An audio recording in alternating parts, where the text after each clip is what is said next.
Mari, ¿sabes cómo se llama el perro o la gallina en mapudungun pehuenche?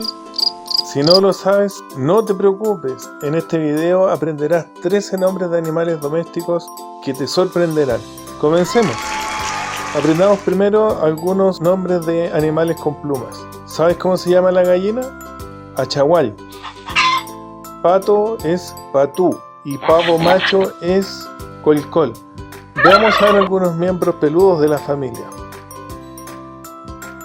El perro, repite conmigo, es treguá. El gato se llama ñaiki. Y el caballo, recuerda, cahuello. La vaca se llama huacá. La oveja, ubisa. Y la cabra es capra. ¿Cómo vamos? Veamos algunos animales del corral. Chancho es chanchú o sangüe. Repasemos, la gallina es achagual, el pato es patú. Agreguemos al buey, eso es mansut. El macho reproductor de las ovejas es caniru. Llegó la hora del desafío. Verás una imagen de un animal y tú debes recordar el nombre mapudungun. Comencemos. ¿Cuál es el nombre del perro? A. Tregua. B. Achagual. C. Cuyín.